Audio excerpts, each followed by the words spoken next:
Ads को दुनिया में लगभग लाइलाज बीमारी के रूप में देखा जाता है, यानी एक ऐसी बीमारी जिसका अभी तक निदान संभव नहीं है और इसके बाद यदि किसी व्यक्ति को यह बीमारी हो जाती है तो लगभग मृत्यु उस व्यक्ति की तय होती है। लेकिन अभी हाल ही में विज्ञान की दुनिया ने एक नया कीर्तिमान यहाँ रच लिया है। पिछले कुछ उदाहरणों के बाद यह बात सामने आई है कि एक तकनीक है जिसके जरिए एड्स जैसी बीमारी, HIV संक्रमण जैसी बीमारी को भी ठीक किया जा सकता है। दृष्टि IAS के इन डेप्थ प्रोग्राम में एक बार फिर से आपका स्वागत है। मैं हूं गीतांजलि। आज के इन डेप्थ सेशन में हम इसी तकनीक के बारे में चर्चा करने वाले हैं और उन्हीं केसेस के बारे में चर्चा करने वाले हैं जिनमें इस तकनीक का इस्तेमाल किया गया है और इस तकनीक के जरिए एड्स या HIV संक्रमण जैसी बीमारी को भी ठीक किया गया है। वह तकनीक क्या है? स्टेम सेल ट्रांसप्लांटेशन, यानी स्टेम सेल थेरेपी के जरिए, उसके यहाँ पर ट्रांसप्लांटेशन के जरिए किसी व्यक्ति में HIV संक्रमण को कम किया जा सकता है, यहाँ तक पूरी तरीके से उसे खत्म भी किया जा सकता है। तो आइए आज सबसे पहले हम देखते हैं कि हम किन बिंदुओं पर चर्चा करने वाले हैं। आज का हमारा सेशन है, यानी उसका जो टाइटल है वह है अब हुआ एड्स का इलाज भी संभव। यदि हम देखें कि किन बिंदुओं पर हम चर्चा करने वाले हैं तो सबसे पहले देखेंगे खबर कहाँ प्रकाशित हुई है, क्योंकि यह खबर काफी महत्वपूर्ण है। तो देखेंगे कि आखिर उसके सुर्खियों में बने रहने के पीछे क्या कारण है, कैसे यह खबर सुर्खियों में आई। फिर समझेंगे अभी हाल ही में कि आखिर HIV वायरस है क्या, यह जो संक्रमण है यह क्या होता है। इसके बाद जानेंगे कि इसके अभी हाल ही में जो रोग मुक्त लोग हुए हैं वे कौन कौन से मामले हैं, कैसे कैसे इसमें किस किस थेरेपी का इस्तेमाल किया गया। इसके बाद जानेंगे कि जो HIV संक्रमण के लिए यहाँ पर मुख्य कारक है CCR5, इसे कैसे कम किया जा सकता है, क्योंकि एक प्रकार का रिसेप्टर होता है जो व्यक्ति में संक्रमण, HIV संक्रमण को फैलाने में सहायक होता है।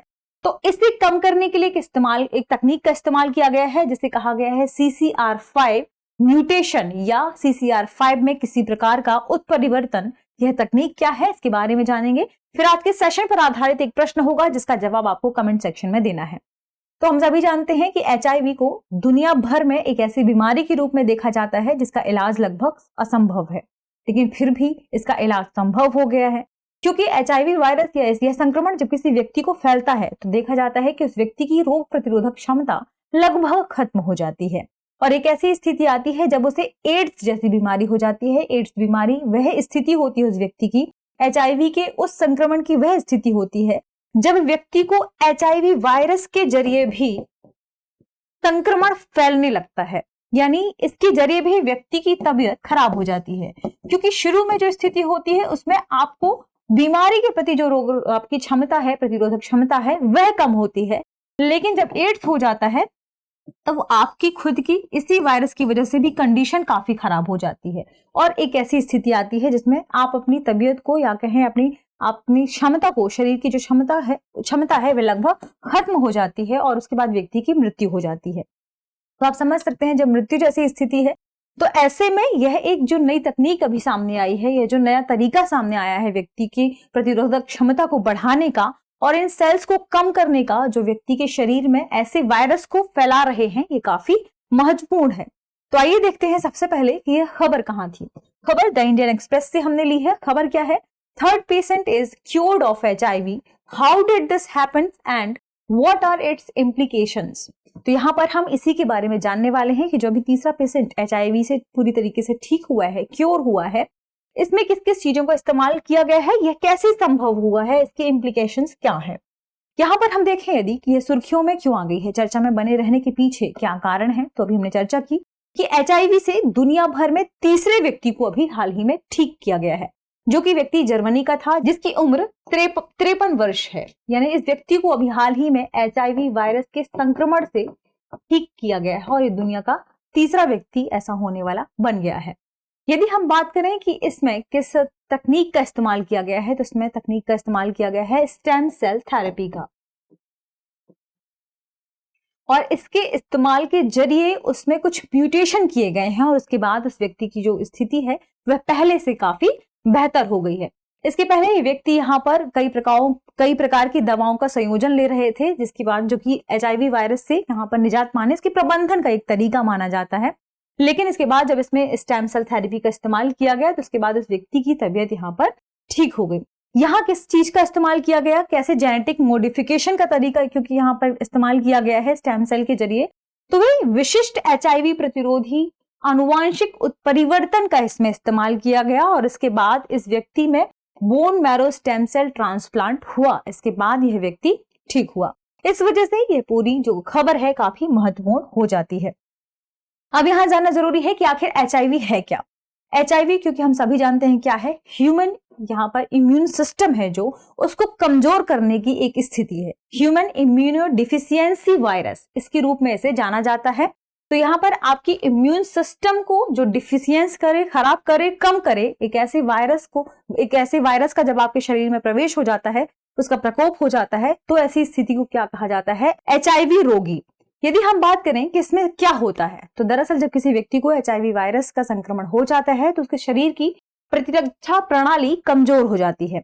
और आपके शरीर की प्रतिरक्षा प्रणाली क्या डिसाइड करती है, दरअसल यह डिसाइड करती है CD4। CD4 एक प्रकार की टी सेल्स होती हैं। टी सेल्स यानी व्हाइट ब्लड सेल। ये कहीं ना कहीं आपके शरीर में प्रतिरोधक क्षमता को बढ़ाने, प्रतिरोधक प्रणाली को बढ़ाने के लिए सहायक होती हैं। इसमें इनकी संख्या एक पर्याप्त मात्रा में पाई जाती है, लेकिन जब आपको HIV वायरस का संक्रमण हो जाता है तो इसकी संख्या लगातार कम होने लगती है। अभी हम आगे पूरे सेशन में CD4 के बारे में चर्चा करेंगे, क्योंकि यही क्या है, हमारी प्रतिरोधकता प्रणाली को बढ़ाने वाली, प्रतिरक्षा प्रणाली को बढ़ाने वाली सेल्स।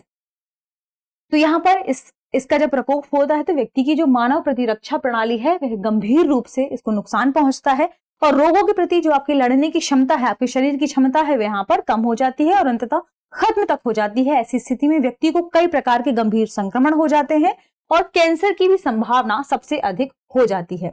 ऐसे में आपको समुचित उपचार से HIV के लिए जो गंभीर प्रभाव है उसको कम किया जा सकता है। तो जो उपचार हैं अभी तक 2 प्रकार के देखे गए हैं। कौन कौन से उपचार हैं, यानी आपको इससे बचाने के लिए, इससे निजात पाने के लिए 2 उपचार अभी तक सामने आए हैं। कौन कौन से हैं, एक है एंटी रेट्रोवायरल थेरेपी।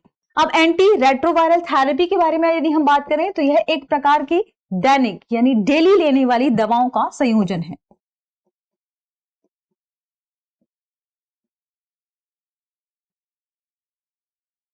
ऐसी दवाएं होती हैं, ये दवाएं क्या करती हैं, ये दवाएं आपके शरीर में जो HIV वायरस का संक्रमण है उसको कम करने में सहायक होती हैं, ताकि इसका वायरस का जो संक्रमण है पूरे शरीर में फैले ना। यानी एक प्रकार से प्रबंधन का तरीका है, ठीक करने के लिए नहीं, आपके शरीर में इसको फैलने से रोकने के लिए इसका इस्तेमाल किया जाता है। तो यहाँ पर आपको दवाओं का इस्तेमाल करके पूरे शरीर में HIV वायरस का संक्रमण कम हो, इसे फैलाया ना जा सके, यानी एक प्रकार के प्रबंधन के लिए इसका इस्तेमाल किया जा सकता है। दूसरी तकनीक क्या है, स्टेम सेल प्रत्यारोपण, यानी स्टेम सेल आप किसी व्यक्ति के शरीर से दूसरे व्यक्ति के शरीर में आप जब डालते हैं यानी ट्रांसप्लांट करते हैं, तो इस तकनीक को कहा जाता है स्टेम सेल प्रत्यारोपण। स्टेम सेल क्या होती है, स्टेम सेल एक प्रकार की बहुत ही नई सेल होती हैं, बहुत छोटी, हम कहें छोटी कोशिकाएं होती हैं, जिनका इस्तेमाल करके आप किसी व्यक्ति के शरीर में किसी भी अंग का निर्माण कर सकते हैं। स्टेम सेल भी कई तरीके से प्राप्त की जाती हैं। भ्रूण से स्टेम सेल प्राप्त की जाती हैं, लेकिन इसमें इसे अनैतिक माना जाता है क्योंकि इससे भ्रूण की यहाँ पर मृत्यु हो जाती है।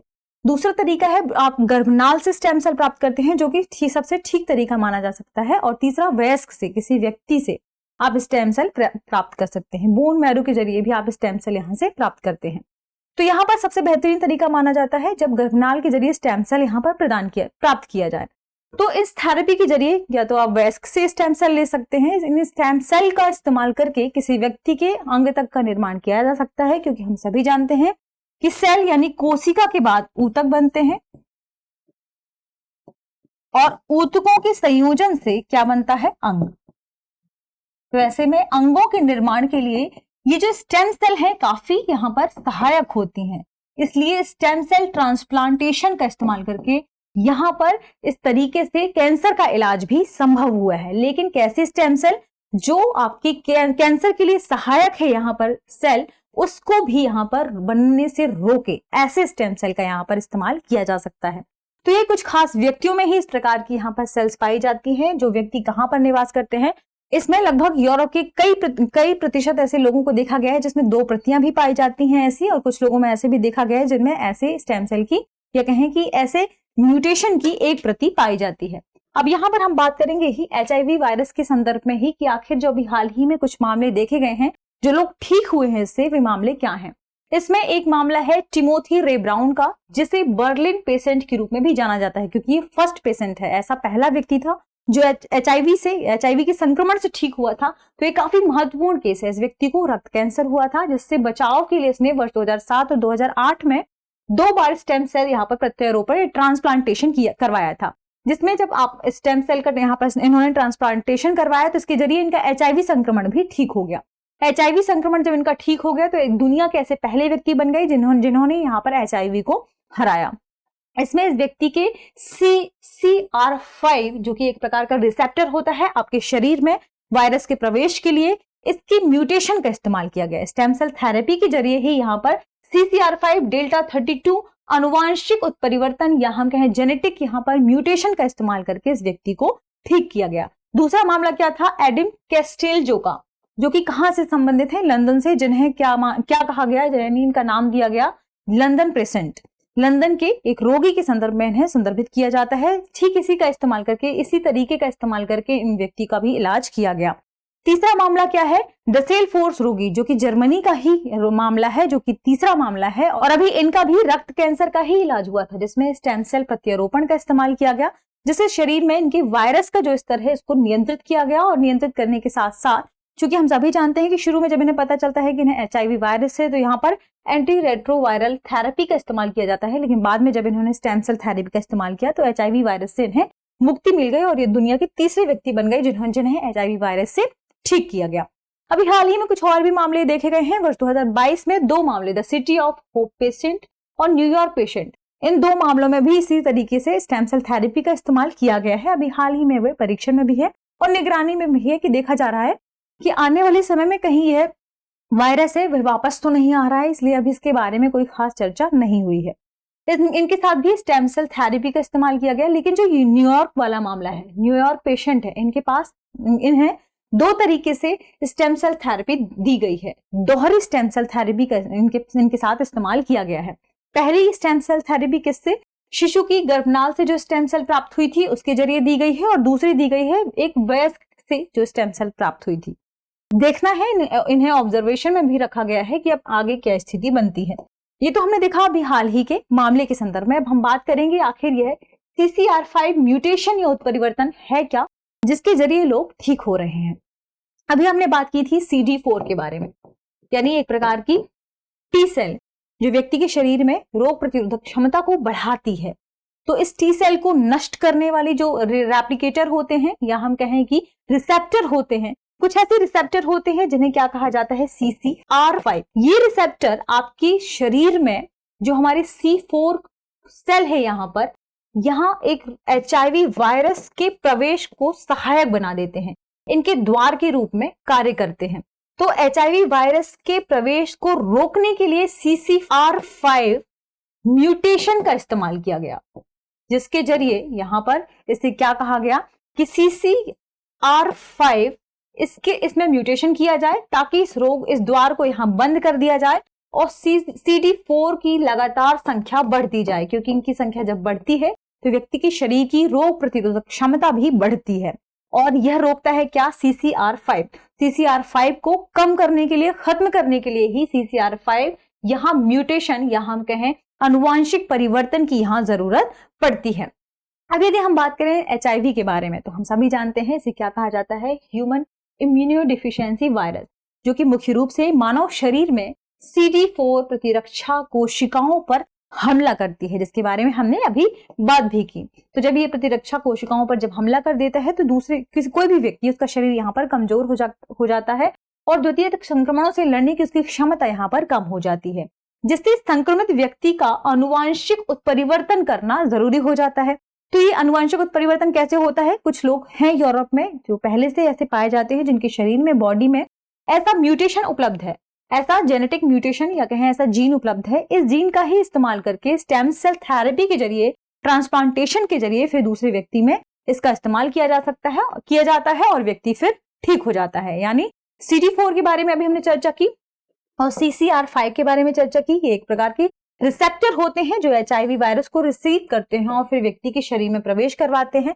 तो इसे खत्म करने के लिए इस म्यूटेशन का इस्तेमाल किया जाता है। यानी CCR5 डेल्टा 32 म्यूटेशन ही वह तकनीक है जिसके जरिए व्यक्ति को HIV वायरस से यहाँ मुक्त कर दिया जाता है। तो इसका इस्तेमाल करके आप HIV वायरस का जो तकनीक है, इस तकनीक का इस्तेमाल करके इसे ठीक कर सकते हैं। HIV रिसेप्टर CCR5 की वृद्धि को रोकता है। क्या रोकता है? यह तकनीक, यह म्यूटेशन जब इनकी CCR5 की जो रिसेप्टर है उनकी वृद्धि को रोक देता है तो व्यक्ति का शरीर यहाँ पर वापस से स्वस्थ होने लगता है और जो हमारी टी सेल्स हैं जिसके बारे में हमने चर्चा की यहाँ पर वापस से बनना शुरू हो जाते हैं। एक स्वस्थ व्यक्ति के शरीर में टी सेल्स की संख्या जो कही जाती है वो लगभग 400 से 1600 मानी जाती है, लेकिन जब व्यक्ति की बहुत ज्यादा तबीयत खराब हो जाती है और उसे HIV वायरस का संक्रमण होता है तो लगभग 200 तक यह पहुंच जाती है। ऐसी स्थिति को रोकने के लिए ही यहाँ पर क्या इस्तेमाल किया जाता है? एक नई तकनीक जिसे कहा गया है CCR5 डेल्टा 32 म्यूटेशन। तो ऐसा माना जाता है कि ये पहले से जो लोगों में पाया जाता है, दुनिया भर में केवल 1% ही ऐसे लोग हैं जिनके पास CCR5 डेल्टा 32 उत्परिवर्तन की 2 प्रतियां पाई जाती हैं। ये क्यों? एक पिता की तरफ से और एक माता की तरफ से। लेकिन कुछ ऐसे लोग भी हैं जिनमें 1 प्रतियां पाई जाती हैं और इनकी संख्या लगभग 20% है जिनमें 1 प्रति ऐसी पाई जाती है। इससे ही फिर इनका इस्तेमाल करके जब ले लिया जाता है इनसे तो फिर स्टेम सेल थेरेपी का इस्तेमाल करके दूसरे व्यक्तियों में डाल दिया जाता है, व्यक्ति इससे ठीक हो जाता है। यानी म्यूटेशन वाले लोग संक्रमण के प्रति यहाँ पर लगभग प्रतिरक्षी होते हैं ठीक तरीके से। तो इस तरीके से इसका इस्तेमाल करके दूसरे व्यक्ति में इसका इस्तेमाल किया जाता है और व्यक्ति फिर इससे ठीक हो जाता है।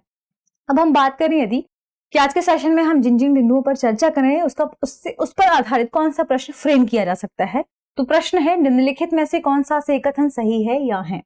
कथन क्या है? CCR5 delta 32 mutation HIV virus द्वारा उपयोग किए जाने वाले इन रिसेप्टर को सतह पर बनने से रोकता है। और दूसरा, दुनिया में केवल 1% लोगों के पास CCR5 डेल्टा 32 उत्परिवर्तन की 2 प्रतियां हैं। कूट है केवल 1, केवल 2, 1 और 2 दोनों, ना तो 1 और ना ही 2। तो इस प्रश्न का सही जवाब कमेंट सेक्शन में देना ना भूलें। मिलते हैं नए टॉपिक के साथ, नए विषय के साथ। तब तक पढ़ते रहिए, रिवीजन करते रहिए। शुक्रिया।